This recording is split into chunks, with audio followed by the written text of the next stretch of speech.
കേരളത്തിലെ ജനങ്ങളുടെ നെഞ്ചിനുമേൽ ബുൾഡോസർ കയറാതിരിക്കുന്നതിന്റെ കാരണം ഇടതുപക്ഷം അവിടെ പടച്ചട്ടയായിരിക്കുന്നതുകൊണ്ടാണ് സർ. കേരളത്തിൽ ഇന്നും മതനിരപേക്ഷതയും ജനാധിപത്യവും സംരക്ഷിക്കപ്പെടുന്നതിന് കാരണം ഇടതുപക്ഷം എന്നുള്ള ആ ഒരു കോട്ടയാണ് സർ. ആ കോട്ട സംരക്ഷിക്കാൻ ഞങ്ങൾ പ്രതിജ്ഞാബദ്ധരാണ്. ജമാഅത്ത് ഇസ്ലാമി കോൺഗ്രസും കൂടി ചേർന്ന് അവിടെ RSSനെ സഹായിക്കുന്ന രീതിയിലുള്ള ഒരു മുന്നണി സംവിധാനം ഉണ്ടാക്കിയിരിക്കുകയാണ് സർ. ഞങ്ങൾക്ക് തെരഞ്ഞെടുപ്പിൽ താൽക്കാലിക തിരിച്ചടി ഉണ്ടായി, ഞങ്ങൾ നിഷേധിക്കുന്നില്ല.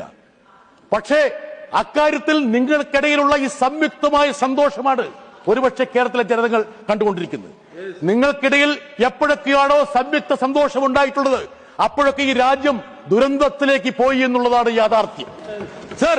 ബാബറി മസ്ജിദ് തകർച്ച സമയത്ത് എന്നെ നഗ്നനേത്രങ്ങൾ കൊണ്ട് ആ താഴികക്കുടങ്ങൾ ധൂളികളായി അന്തരീക്ഷത്തിലേക്ക് നോക്കിക്കണ്ട ഒരു വ്യക്തിയാണ് ഞാൻ.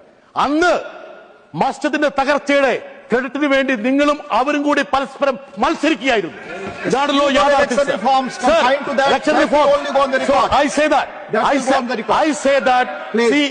Most important thing is that we need to have ideological clarity also, and even after elections the mandate needs to be respected. When horse trading happens, when massive defection happens, when resorts become sanctorum, the purity of the elections are in question, sir. So how to deal with that? My friend was talking about anti-defection law. At that time we had this anti-defection law which prevented retail defection. Now wholesale defection is happening, sir. That's why when I am talking in terms of that, Jammu Kashmir ഞങ്ങളുടെ ധീരയോദ്ധാവ് മുഹമ്മദ് യൂസഫ് തരിഗാമിയെ തോൽപ്പിക്കാൻ വേണ്ടിയിട്ട് ജമാഅത്ത് ഇസ്ലാമിയും ഇവരും കൂടി ഒരുമിച്ച് കൈകോർത്തു. അതിന്റെ മറ്റൊരു അധ്യായമാണ് ഇവർ എഴുതി ചേർക്കുന്നത്. ഈ കൂട്ടുകെട്ട് കേരളത്തിലെ ജനങ്ങൾ നോക്കിക്കൊണ്ടിരിക്കുകയാണ്. ഒരു കാര്യം ഞാൻ പറയാം, ഇന്ത്യയുടെ മതനിരപേക്ഷതയും ജനാധിപത്യവും സംരക്ഷിക്കാൻ ഞങ്ങൾ പ്രതിജ്ഞാബദ്ധരാണ്. അവസാന ശ്വാസം വരെയും ഞങ്ങൾ അതിനുവേണ്ടി പോരാടും. അതിനാരുടെയും സർട്ടിഫിക്കറ്റ് ഞങ്ങൾക്ക് ആവശ്യമില്ല എന്ന് പറയട്ടെ സർ.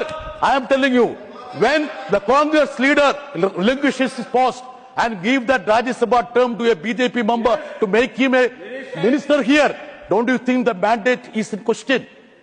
തിരുവനന്തപുരം കോർപ്പറേഷനിൽ പ്രധാനമന്ത്രിയും ഇവരുടെ പ്രവർത്തക സമിതി അംഗവും കൂടി ഒരുമിച്ച് കൈയടിക്കുകയാണ് BJP ജയിച്ചു എന്ന്. കഴിഞ്ഞ ലോകസഭയെ അപേക്ഷിച്ച് 47,000 വോട്ടിന്റെ കുറവാണ് BJPക്ക് ഉണ്ടായത്. അതേസമയം ഇവർ രണ്ടുപേരും കൂടി കൈയടിച്ചുകൊണ്ട് പറയുകയാണ് അവിടെ BJP വലിയ വിജയം നേടിയത്. ഈ ഒത്തുകളിയെ തിരിച്ചറിയാനുള്ള ആർജവം ഞങ്ങളുടെ ജനങ്ങൾക്കുണ്ട്, ഇന്ന് ജനതയ്ക്കുണ്ട്. ഞങ്ങൾക്കുണ്ടായ തിരിച്ചടിയിൽ നിന്ന് കരകയറാൻ വേണ്ടി ഞങ്ങൾക്ക് നിഷ്പ്രയാസം കഴിയും. ജനങ്ങളെ ബോധ്യപ്പെടുത്തിക്കൊണ്ട് ഞങ്ങൾ മുമ്പോട്ട് പോകും. പക്ഷെ നിങ്ങൾ ഓർത്തോളൂ, നിങ്ങൾ കളിക്കുന്ന തീക്കളിയാണ്. നിങ്ങളുടെ ഈ തീക്കളി കൊണ്ടാണ് ഇന്ത്യയിൽ ഈ വർഗീയതയുടെ രഥം ഉരുണ്ടത്. നിങ്ങൾ കാണിച്ച പിടിപ്പുകോട് കൊണ്ടാണ് ഇവർ ഭരണപക്ഷത്തിൽ നിൽക്കുന്നത്.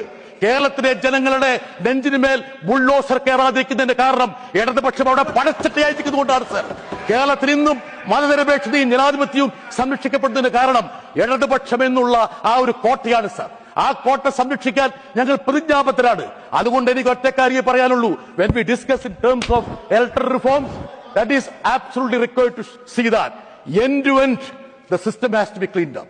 We need to have a free and fair election. For that we need to have a neutral umpire.